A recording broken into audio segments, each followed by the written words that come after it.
Kaya hinahamon ko po yan, yung si Liza Marcos na yan, na gawin niya ang lahat ng panggigipit niya sa akin, which is ginagawa niya ngayon. Sabi ko nga, kasuhan mo ako kung mali ang sinasabi ko. Dahil marami pa akong hawak na ebidensya. Pag dumating yung time, nagipitin niya ako na siya mismo. So lahat ng panggigipit na nangyayari po sa SMNI, kay Pastor Kibuloy, sa akin at sa iba pa, ito po ang punot dulo, itong umaacting na presidente na si Liza Marcos.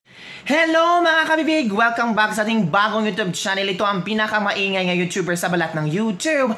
Ako si Kabibig, maglebak-lebak na to with evidence na kung mga kabibig, binulgar na kung sino ang pasimuno sa panggigipit kay Pastor Kibuloy sa SMNI at iba pa. Naku, grabe talaga, lantara ng pinangalanan ni Maharlika kung sino ang mastermind sa nangyari ngayon sa SMNI ay ni Pastor Apollo Kibuloy. Sabi ni Maharlika, walang iba kundi ang ating First Lady, Liza Marcos. Uy, totoo kaya ito, kabibig? Pero very confident si Maharlika, ha, na talagang pinangangalanan talaga niya na itong si Liza Marcos at ang kanyang asawa ang pasimuno sa lahat ng kaguluhan ngayon sa panggigipit kay Pastor Apollo Kibuloy. Kung totoo may ito, kabibig, parang walang utang na loob ang mga Marcos. Parang ginamit lang pala nila ang SMNI at si Pastor Apollo Kibuloy para lang makakuha ng atensyon at meron silang platform or media outlet na kung saan ay gagamitin nila para maka-reach out sa mga masang Pilipino. Knowing itong si Pastor Kibuloy at SMNI, yung pagtulong nila kay Marcos is talagang kusang loob. And take note, only in SMNI lumabas si Marcos para sa debate. At talagang, sabi nila, given na daw yung mga tanong para magmukhang magaling si Marcos. Marami naman nagsasabing nga, oo nga, kabibig, para nabudol tayo ng mag-asawang Marcos na iyan.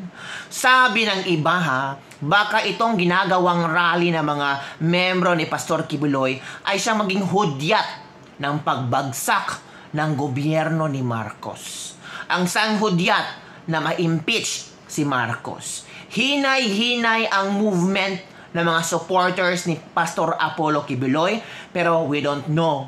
Sa hinay-hinay at palaging nagrarally sila, baka maraming mga mata, maraming isip ang nabuksan at sasali. Nako, delikado yan. So sabi ni Maharlika, si Liza Marcos ang punot dulo ng panggigipit kay Pastor Apollo, SMNI, sa kanya din daw, at sa iba pa. Kasama kaya iyang si VP Sara na ginigipit din ng black propaganda? Plano din ba kaya yan? Naku, panoorin ninyo ang video na sobrang galit na si Maharlika.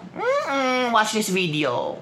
Pipilaya nila si Inday at si Pangulong Duterte at idadamay po kayo sa SMNI. At kakasuhan. True enough, ano nangyayari sa inyo ngayon? Si Ka Eric at saka si Dr. Lorraine na contempt, di po ba, nakulong ng walang due process. Kumbaga panggigipit lahat. So, ang punot dulo nito, walang iba kundi si Liza Marcos at ang kanyang asawa, ang presidente. Actually, ang tawag ko dyan is under the saya. Di ba? By, what do you call it? First gentleman. Kasi hindi siya ang nagdedesisyon. Hindi alam ko po yan. Kasi ako ay naging kaibigan nila at naging supporter po nila ako. Since 2015, nung ako ay nag-vlog hanggang 2022, meron po kaming constant communication yan. Yang si Liza, nagme-message sa akin. Yang ahas na yan, nagme-message sa akin, tumatawag sa akin. Every time na kailangan nila ako. Nung panahon pa, nung kanilang electoral protest. Diba? Then, nung nanalo na siya, we're still okay. Hanggang sa dumating ang Agosto of 2022, nung nakita ko yung mga hindi magandang ginagawa. Wala pa masyado nun eh. Pakonti-konti pa lang yung kanilang mga ginagawang pangit. But again, kinall out ko mismo si Liza Marcos. Tinext ko, actually, I tried, tinext ko lang siya para isabihin sa kanya yung frustration ko bilang isang supporter nila. I am a very straightforward person. Message ko si Liza, nasabi ko, ano nangyayari? Bakit ganito yung governance ninyo? Sinuportahan ko kayo para ibangon ang ating bayan, ang ating bansa. Bakit ganito? Pero hindi na po siya sumagot doon. So I know, kaya hinahamon ko po yan, yung si Liza Marcos na yan, na gawin niya ang lahat ng panggigipit niya sa akin, which is ginagawa niya ngayon. Sabi ko nga, kasuhan mo ako kung mali ang sinasabi ko. Dahil marami pa akong hawak na ebidensya. Pag dumating yung time, nagipitin niya ako na siya mismo. So lahat ng panggigipit na nangyayari po sa SMNI, kay Pastor Kibuloy, sa akin at sa iba pa. Ito po ang punot dulo, itong umaacting na presidente na si Liza Marcos na hindi naman hinalal ng taong bayan. At ito ang reaksyon ng mga netizen. Nako, maniwala ba kayo kay Maharlika? Walang ebidensya si Maharlika tapos maniwala kayo na si Pangulong Bongbong Marcos at si F. Elisa Marcos ang may pasimuno sa panggigipit ni Pastor Apollo Kibuloy. Huwag kayong maniwala kay Maharlika. Maharluka yan. Uy, grabe naman kayo. Oy, alam nyo, hindi makapagsalita si Maharlika ng ganyan kung wala siyang ebidensya. Kung hindi niya na-experience first hand, on the hand. At of course, marami ding koneksyon si Maharlika. Itong mga koneksyon niya ay posibleng nagsasabi din mga katotohanan. Ito pa. Hay nako, yung Maharlika, feeling importante na naman yan. Sinisiraan na naman si Pangulong Bongbong Marcos at F. Elisa Marcos. Ito pa. Nako Maharlika, hindi mo kaya si Risa Hontiveros. Ay, hindi na kaya ni Maharlika si Risa Hontiveros. Ito pa. Kawawa pala ang Pilipinas, sinakop ng mga Marcos. Bakit pa kasi tayo nagpabudol? Ay? Kahit sino pang sasabihin nyo, sinking na talaga. The boat is sinking na talaga kay Pastor Apollo Kibuloy at ang SMNI. Tapos na si Marcos gumamit ng SMNI. Goodbye, tsupe, basura na. Ano, grabe naman yung mga komento ng mga ilang netizen ha. Which is, masakit naman sabihin kung ganito, pero hindi pa talaga natin alam. Well, it is based on Maharlika's opinion and views at mga reliable sources na nakuha ni Maharlika. Pero mga kabibig, bilang isang kabibig, maghintay-hintay tayo sa mga updates nila.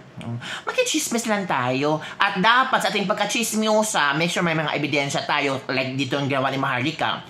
Well, may ipinaglalaban sila. Tayo naman, mag-observe tayo. Diba? Huwag tayong padalos-dalos. Kailangan nating hanapin ang katotohanan. Ang tanong, itong reaction ni VP Sara na may mga black propagandang mga politiko daw na pilit siyang sinisira. Kasama kaya si Pangulong Bongbong Marcos at si F. Elisa Marcos? What do you think mga kabibig? Comment down below. And don't forget to like and subscribe this video. Basta ako ha, nagsisimula na si VP Sara Duterte na maging malakas, matapang, at diretsyo na siya nagsasalita ngayon. Kung matatamaan ka, matamaan ka. Parang pasiuna mo na ito ni VP Sara na, excuse me, alam ko ang ginagawa niyo. Naghintay lang ako ng tamang panahon para ibulgar ko ang mga pangalan nyo na gumagawa ng black propaganda tungkol sa akin. Maghintay-hintay kayo at the proper time, the proper venue, at kung makakaupo akong presidente, that's the right time. Yung random ko lang ha, depende na sa inyo. So yun lang mga kabibig, don't forget to like, subscribe, and share this video. Bye everyone, see you next time.